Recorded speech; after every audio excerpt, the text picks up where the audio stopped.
सिंह और आप देख रहे हैं केलांचल टाइम्स। आइए नजर डालते हैं आज की खास खबरों पर। लंबे समय से भारत चीन सीमा पर चीन की ओर से हरकतें चल रही हैं। अब भारत ने चीन को उसी की चाल से घेरा है तो चीन एकदम बिलबिला पड़ा है और उसने अपनी सेना जुटानी शुरू कर दी है। दरअसल भारत का एक जासूस सैटेलाइट ही हाल ही में चीन के कब्जे वाले तिब्बत के ऊपर से गुजरा है। इस सैटेलाइट ने अच्छी खासी जानकारी जुटाई है। इसी के बाद से चीन में हड़कंप मच गया है। भारत के defence research and development organisation का यह सैटेलाइट इंटेलिजेंस इनपुट जुटाने का काम करता है। इसमें एक एलियंट यानी इलेक्ट्रॉनिक इंटेलिजेंट सिस्टम कौटिल्य लगा हुआ है, जिसकी खूबी है कि वह रक्षा क्षेत्र की अहम जानकारियां जुटा सकता है। एक आधिकारिक सूत्र ने बताया कि यह सैटेलाइट हाल में अरुणाचल प्रदेश के पास स्थित तिब्बत के उस हिस्से के ऊपर से गुजरा है जो चीन की पीपल्स लिबरेशन आर्मी के कब्जे में है। इसरो के बयान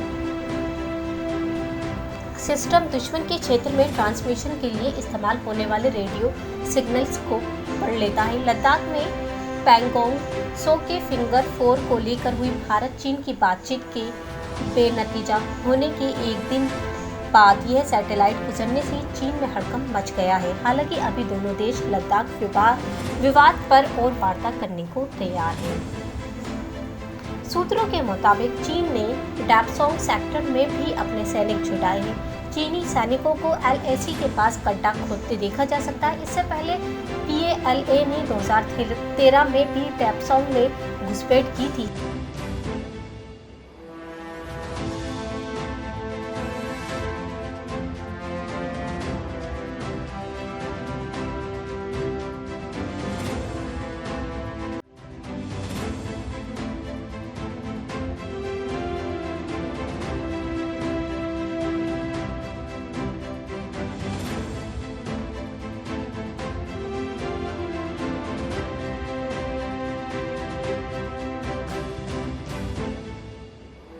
जम्मू कश्मीर ने दावा किया है कि कश्मीर के श्रीनगर जिले का कोई भी आतंकी अब कश्मीर में सक्रिय नहीं है। श्रीनगर जिले का रहने वाला एक ही आतंकवादी बचा हुआ है, जिसे सुरक्षा बलों ने शनिवार को श्रीनगर के बाहरी इलाकों में मार गिराया है, जिसके बाद अब श्रीनगर जिले का निवासी कोई भी आतंकी पूरे प्रदेश में सक्रिय नहीं है।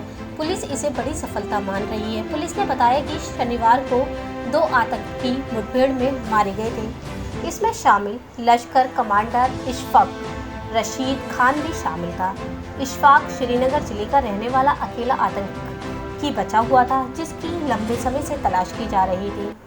रविवार को पुलिस ने आधिकारिक स्तर पर इसकी जानकारी देते हुए बताया कि पुलिस ने श्रीनगर के रहने वाले अंतिम आतंकी को भी मार गिराया है। पुलिस इसे बड़ी सफलता के रूप में देख रही है, क्योंकि आतंकवाद के दौर में श्रीनगर जिले के कई आतंकी कश्मीर में सक्रिय थे। इसके अलावा ऐसे भी कई लोग थे जो आतंकियों के लिए कई किस्म के काम करते थे, लेकिन अब पुलिस ने इस लिंक को तोड़ दिया है।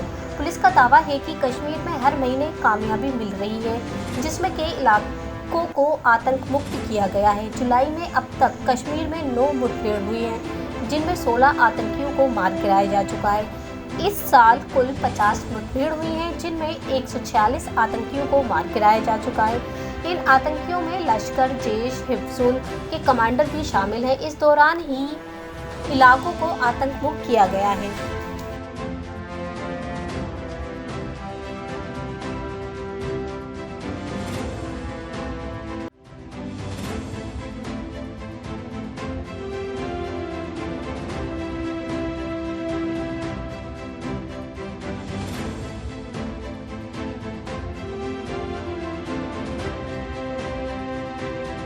केंद्रीय मंत्री जितेंद्र सिंह ने रविवार को असम के मुख्यमंत्री सर्बानंद सोनोवाल से बातचीत की और राज्य में आई बाढ़ से क्षतिग्रस्त हुए बुनियादी ढांचे की मरम्मत के लिए तथा सामान्य स्थिति बहाल करने में उन्हें केंद्र की ओर से हर संभव मदद करने का आश्वासन दिया।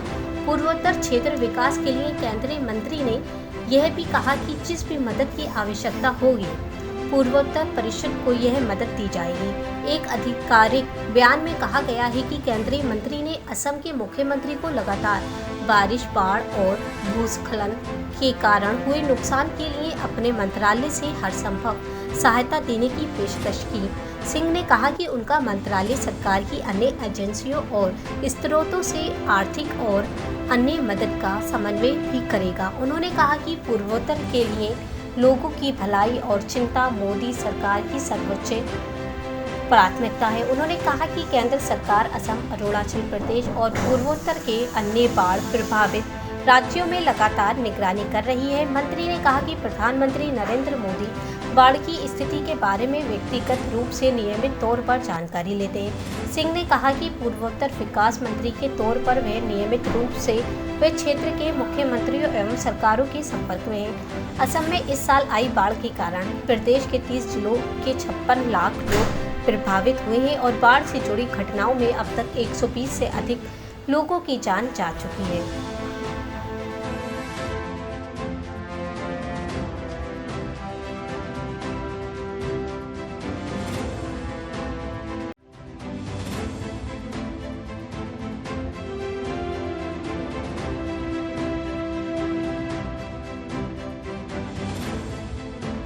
राजस्थान में सियासी संग्राम जोरों पर है और ऐसे में आरोप प्रत्यारोप का सिलसिला जारी है। सीएम अशोक गहलोत पहले भी कह चुके हैं कि राज्यपाल सही फैसला नहीं कर रहे हैं। उन्होंने तो यहां तक कह दिया कि अगर राज्यपाल उनकी बात नहीं सुनेंगे तो लोग राजभवन का घेराव कर सकते हैं।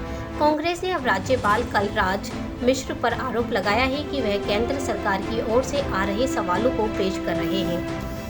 कांग्रेस नेता अभिषेक मनु सिंघवी ने कहा कि राजभवन की तरफ से मास्टर के बयान पढ़े जा रहे हैं। सिंघवी ने कहा कि राज्यपाल ने संवैधानिक पद को आघात पहुंचाया है। बता दें कि शुक्रवार को सीएम अशोक गहलोत अपने समर्थक विधायकों को साथ लेकर राज्य भवन गए थे। उस समय राज्यपाल से उनसे कई सवाल किए थे। कांग्रेस ने बताया है कि राज्य भवन की ओर से जो सवाल उठाए गए हैं उनका जवाब दे दिया गया है।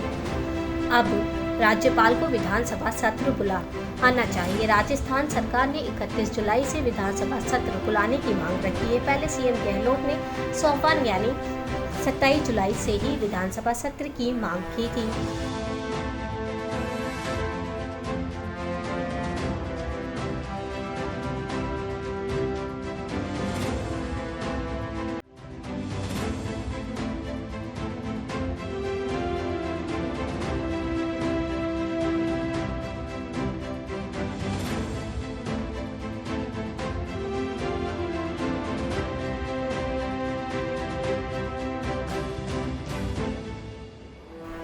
दिशा पाटनी भले ही इन दिनों घर पर समय बिता रही हैं, लेकिन इसका मतलब यह बिल्कुल नहीं है कि उनका फैशन से नाता टूट गया है। यह बालक तो घर पर रहते हुए भी एक से बढ़कर एक ड्रेस में नजर आती है, जिसकी तस्वीरें वह फैंस के साथ भी शेयर करती है। लेटेस्ट फोटो में दिशा का स्टाइल के लिए लफ्ज साफ देखा जा सकता है। इंस्टाग्राम पर शेयर किए गए फोटोज में दिशा व्हाइट कलर की शर्ट ड्रेस पहने दिखाई दे रही है। इस पर ओवरऑल डॉट्स और फ्लोरल प्रिंट था। व्हाइट कलर पर ये ब्लू कलर के प्रिंट काफ़ी उभर कर आ रहे थे और उसमें स्वीट टच एंड कर रहे थे। ड्रेस में पैडेंट वेस्ट और डिप नेकलाइन डिज़ाइन थी। इसमें स्पैगेटी स्लीव्स थी और वही नेकलाइंस पर माइक्रो प्लीट्स के साथ रफल्ड डिज़ाइन भी दी गई थी। दिशा ने इस तस्वीर के लिए मेकअप भी किया था, लेकिन इसे उन्होंने पूरी तरह से न्यूड टोन का रखा था। उन्हें नेचुरल लुक को बरकरार रखते हुए अपने बालों को भी नेचुरल मैसी लुक में स्टाइल किया था। फोटोज में आप खुद देख सकते हैं कि वह इस ड्रेस में दिशा कैसे स्वीट एंड सेक्सी का कॉम्बिनेशन लग रही थी और ये फैंस की भी काफ़ी तारीफें पा रही हैं।